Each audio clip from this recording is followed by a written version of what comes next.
Hi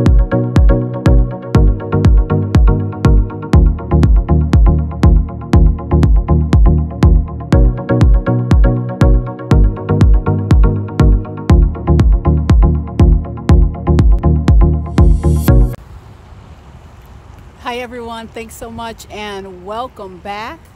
I'm out here back on the trail as I am every day. You guys know how we start the program.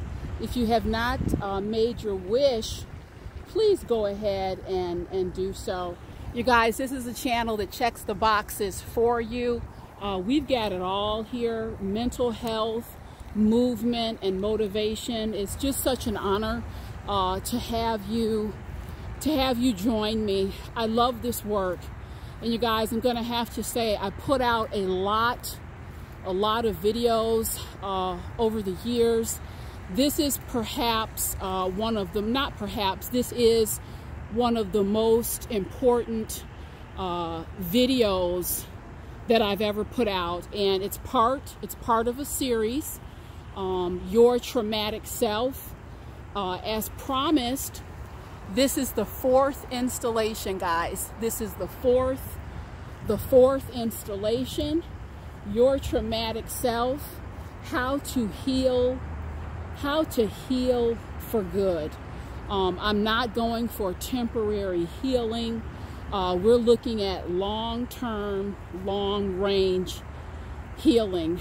You know, if you have not gone back, if you have not reviewed the series part 1 through 3, I'm really recommending that you go back, because these series, quite appropriately, they are building on one another. Okay, so let's just dive right into the content. I'm so passionate about this particular series because, you guys, it is the traumatic self, quite frankly, that is messing up a lot of people. It's not the healthy aspects of yourself, it's the traumatic aspects of yourself that's really acting up. So whether your trauma resulted from trauma over the years or a single episode, what I want you to understand on no uncertain terms about trauma is it creates fractured states of being. I can't stress it enough. It creates fractured states of being.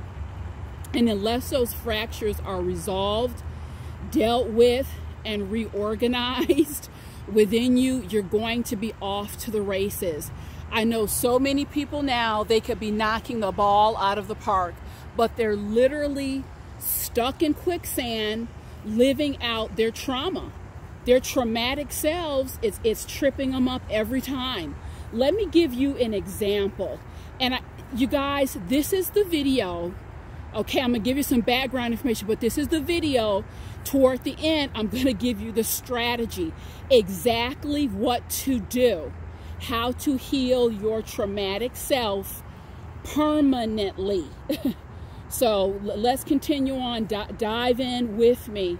So I want you to think about a little boy who was just constantly verbally abused growing up, from the time he's 2 years old to the time he leaves home at 18 or 19, and even beyond that, abuse continued. So what do you think is going to happen to a kid in this situation? How might he live out that trauma? Might he have an inhibited voice, the inability to stick up for himself? Perhaps that abuse has become so commonplace, and he may hate it internally, but he's so used to it, he doesn't know what to do. He doesn't know what to do to flip the script and turn it around. So you can imagine how that trauma could play itself out over the years, and he doesn't have access or the tools to live out his best life. So the information that I'm sharing with you, it's foundational information, and what I want to set you up for always is living in those high vibrations, the best version of your life possible. There is so much healing, you guys, that is incomplete. There's incomplete healing. Why? Because we talk about the psychology of healing, and some people will even pull in the practical elements and aspects. But what we don't talk about enough, which is what makes the Lift channel so unique, we don't give the proper credit to how the divine spiritual aspects and elements can come in and overlay that practical information, overlay the psychological information toward long-term healing. Long-term healing, guys. This is a fresh body of work. You guys know it. You're not going to find it anywhere else. You're not going to find it in any books. I've had many people mention, wow, I went and did my research. I can't find. You're not going to find it, guys, because it's original. This is rooted in years of research. Also, by the grace of God, I've experienced deep healing and transformation. My life's work is completely devoted to helping men, women, and children to live their lives in balance, upright, and clarity, and open up the floodgates to all the wonderful things that follow. So continuing on with more information about trauma, the aspect of you that is traumatized, very important to understand this, that aspect operates through trauma. It sees life and oftentimes other people through a traumatized lens, and therein lies the issue. I was working with a woman some years ago, and she said, Sheila, I don't want it to be this way, but the reality is I'm actually afraid of people. I really am. I'm afraid of people, and I can tell you where it started. My father was an imposing man.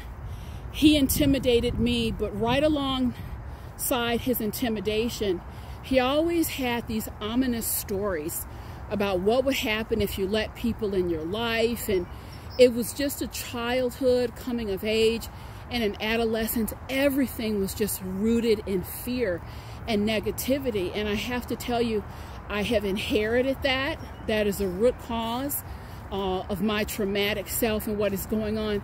And I so want to change it. I so want to change it with everything in my being. And you guys, it is absolutely possible. Get out of the mentality of this incomplete healing. I can feel good some days, but some days I can't, or I can heal this aspect of my life. I'm here to tell you, in no uncertain terms, you can heal it all. How do you deal?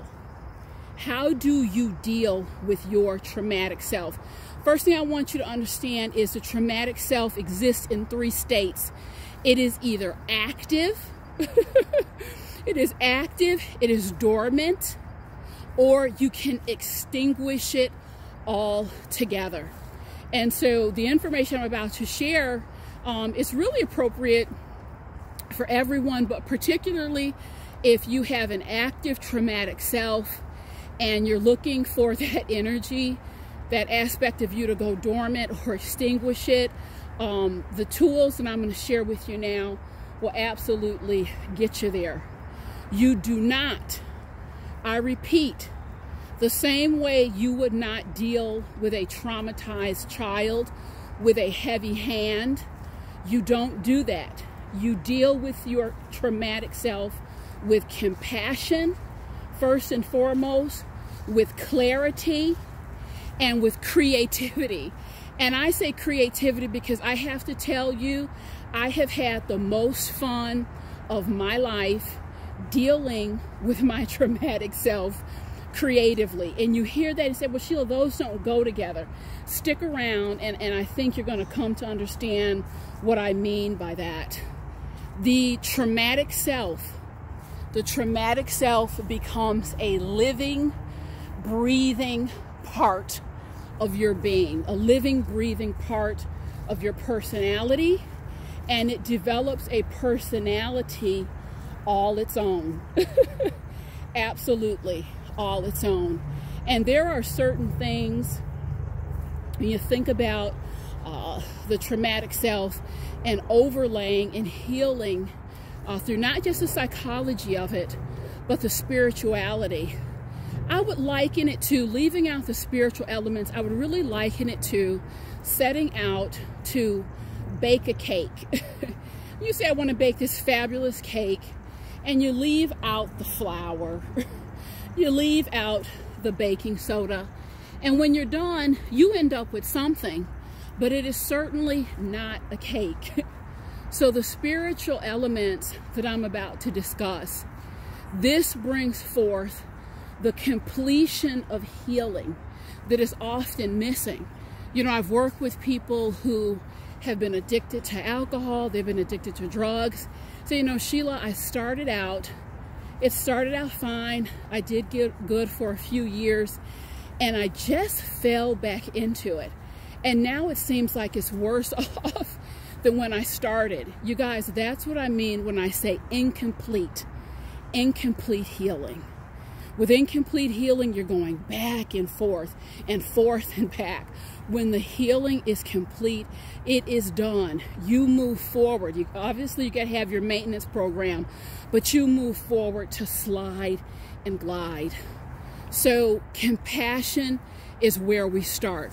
Not a heavy hand of judgment, not a heavy hand of, why can't I get this right? I'm so stupid. We stay away from that. Why? Because when you walk in that energy, what do? You re-traumatize. You re-traumatize yourself. So compassion first, creativity, and clarity. Write this down. Stop the recording and write this down. Your traumatic self, that energy is erratic. That energy oftentimes is damaged. It does not operate in logic. This is why you cannot allow your traumatic self to run the show. And this is what happens when you see someone's life. It's so dysfunctional and so chaotic. They've got the traumatic self at the helm of the ship in the driver's seat. When we talk about healing the traumatic self, the highest part of you, the best part of you, must lead and direct. Well, Sheila, what if I do if I'm not in touch with that aspect? The traumatic self has been in the driver's seat for so long. You guys, I said it before and I'll say it again. Every single thing is a muscle. Slow down. A lot of this work involves slowing down, taking a breath so you can really hold your focus. And that's how it is at the start of deep healing. Anything that's going to be, you know, these quick fixes, I don't go in for that. Usually 9.9 times out of 10, there is some work involved. And this work is good work. It is powerful work. So this is what I was asking you to write down. Write down the words, I must direct my traumatic self with compassion and clarity and creativity. I say direct because just as a loving, stern parent directs a child, that's the vibration that we're looking for here.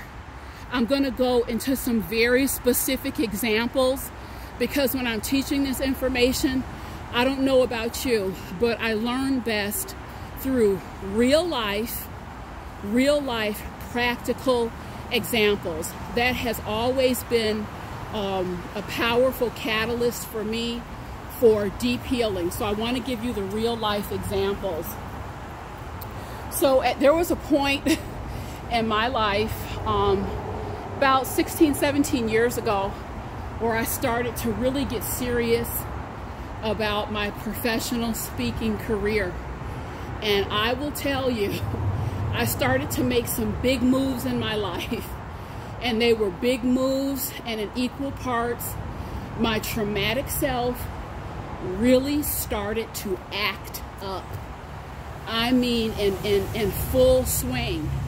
And as I trace it back over the years, my traumatic self, when anything has been new, different, I'm challenging myself in the past, that was a trigger for the traumatic self to start acting up, kicking up that fear. And I have to tell you guys, traumatic self, the behaviors, the triggers can look different for all of us. Let me tell you, I would get ready for an event, might be 100 people, might be 400 people, and that traumatic self would start very specific. You are going to fail. What in the hell makes you think you have anything worth sharing? Look at the setup. Look at the forum. These people aren't interested in you. It will go on and on and on. Again, this time was coinciding with a time I was really going deep into this work of the traumatic self. You guys, let me tell you what I would do very specifically. I started to excuse myself to the restroom before, any major event. I would make sure that I had 10 or 15 minutes of quiet time, and I would literally envision my traumatic self just as a 7 or 8-year-old child right in front of me, with compassion, with clarity, with creativity. I would say, listen, I know you're scared. I know your fear is based in years and years of really bad messaging, bad information. Now, sweetheart, what I'm going to need you to do, there are some seats in the back of the auditorium. I want you to grab yourself a soda. I want you to sit in the back, and I want you to watch.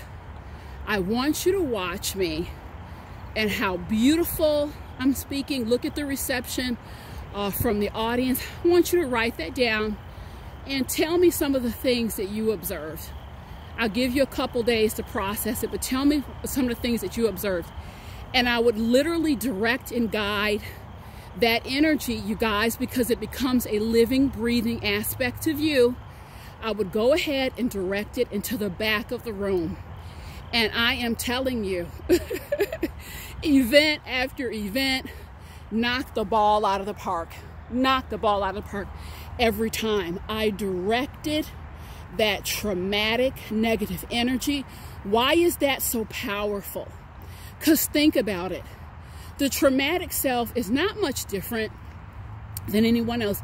It wants something to do. It wants to feel important. It wants to feel like it has a purpose. That's what you're doing. You're powerfully directing and guiding that energy in a way that it can heal, and heal for the long term. So I had my traumatic self, that 7 or 8-year-old little girl, and you'll understand if you go back and watch parts 1, 2, and 3 of the series, how that little girl formed. And I let her see. I got it under control. I'm the helm of the ship. Why don't you take some notes on how it looks and sounds to live a healthy life, okay? So you do that enough, you direct that energy creatively, you guys, and you get your returns. You get your returns in spades. Want to share another real life example with you. Again, been doing this traumatic self stuff for a long time. There's a point in time that I knew I needed some additional mentorship, and I had reached out to a former professor. I had sent a note. This is what I'm trying to do. I'd really appreciate some mentorship around it. And I did not hear from her. It would be actually 1.5 years from the time I sent that note that I heard from her. But in the interim, that traumatic self really started to kick up. I had a lot of issues around real or perceived rejection.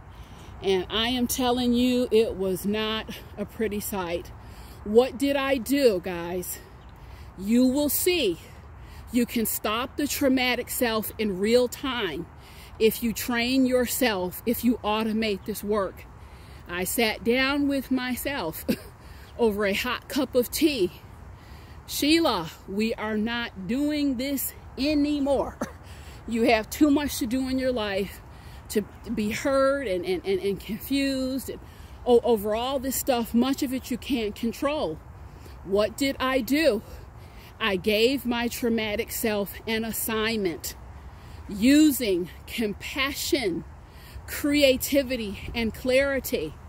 I said, listen, I have another assignment for you. I want you to pick any place in this world where people are suffering, people are starving. Go to a war-torn area. I want you to observe that for 3 or 4 days. Then come back and tell me why it is so important to focus on someone who has not had the courtesy to respond to you. Could you please go off and do that? Yes, the traumatic self will always respond to your compassionate and creative and clear directives. What it won't respond to is more abuse, more re-injury. So you are soft and gentle with yourself. So guess what? 3 or 4 days later, I sat down with my journal and checked in with my traumatic self. And I will tell you guys something. The reason why I like to let these assignments span a couple days or a couple weeks is because I want you to experience the actual calm and peace that comes when your traumatic self, based on your directive, separates from you, goes off and does the assignment. I want you to experience how that feels. It's very powerful. And every time I've done it, there's been this instant calm. It's like, good. The traumatic self is saying, thanks. I wanted an assignment. I appreciate that. All right. So the 3 or 4 days passes by. I sit down with my journal and allow my traumatic self to report out.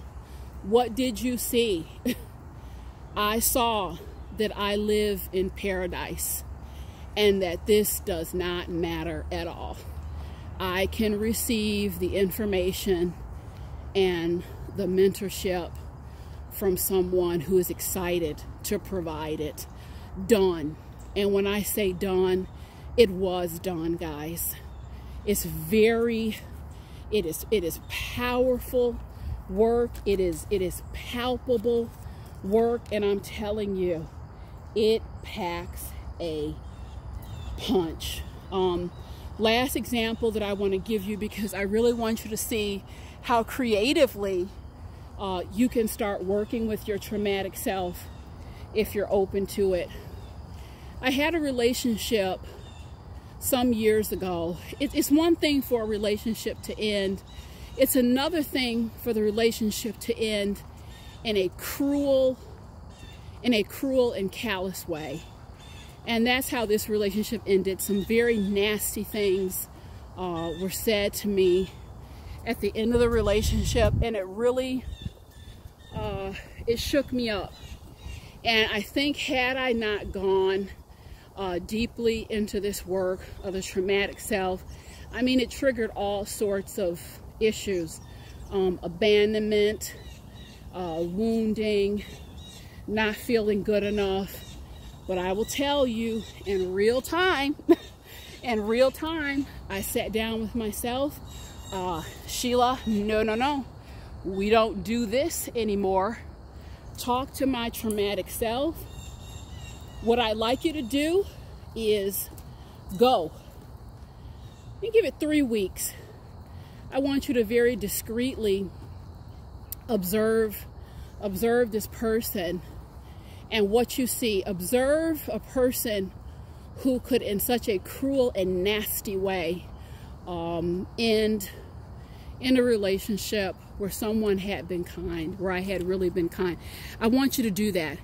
And when you guys hear me say, send your traumatic self on an assignment, and if you're kind of scratching your head, it's no head scratcher, you guys, because I didn't say your physical self. I said your spiritual self, and the traumatic self links and it overlays your spiritual self. When we're talking about the spiritual realm, the divine spiritual realm, I should specify, all things are possible. You can bend space and time. You can bend space and time. You have that privilege when you're operating in the divine spiritual realm. This is what so many people leave out, and it's why healing is not complete, because you did not heal the spirit. You did not heal the soul. And I'm telling you, with the mighty hand of God, with the mighty hand of God and understanding what is available to you, this is a game changer. It's a game changer. So I sent my traumatic self off. I sent my traumatic self off for 3 weeks or so. The end of 3 weeks came, and it was wonderful because I didn't have my traumatic self attached to me, so I wasn't feeling all that sadness, all that pain, all that angst. So that was a wonderful 3-week break. I sat down with my journal at the end of those 3 weeks. Okay, it's time to report out. And it is fascinating and liberating to see all the data that your traumatic self is very eager to collect and share with you. Well, I saw a person who was only pretending during those years to be happy. I saw a person who was actually very empty and who was miserable. And I saw a person who had jealousy, a lot of jealousy in their heart that they had not dealt with for many years. And I will tell you guys, not only did the healing come, but the peace came, the resolution came, and I'll tell you, it was like a quantum leap. It was like a quantum leap in healing. You have the absolute right, you have the absolute authority through the power and the hand of God to heal yourself and to do it relatively quickly. This is not true. It's always going to take years. It takes months. It doesn't have to. That's what I'm saying. It doesn't have to. We are put here to learn. We need to learn our lessons, and Lord knows all these upsets. I have to tell you some powerful, powerful lessons, and I'm so glad every day that I learn them. But we don't have to hold on to the degradation. You take the lesson, you move forward, and you release anything else that does not serve the greatest and highest good. You guys, I have to tell you, I've worked with people over the years, and more than one occasion, I've had someone to say, you know, Sheila, I just don't know where my beliefs are, if I believe in all that stuff. And I hear that, and the reason why it's heartbreaking for me is this. But you don't choose to believe in the redemptive power of real healing, but rather you would choose to believe, for whatever reason, it's more comfortable for you to believe that I have to sit in this suffering, that I can't have the life, I can't craft the life and design the life with the mighty hand of God that I want. But that one is difficult for you to believe. But it's so easy for you to sit and wallow in the sadness and the degradation. So I challenge everyone, quite frankly, to get real clear, not on what you believe necessarily, but why you believe what you believe. What have you been conditioned to believe about life, guys? I invite you to enjoy this series on the traumatic self, to apply this information. That's the power of the channel, guys. That's the power behind the channel. It's not my power. It's the hand of God. So I thank you. I have some more miles to go. You guys plug it in. Please remember to direct that energy with compassion, with clarity, and with creativity. I think you will be stunned and amazed by what you find. Thanks so much, guys. I'll see you soon.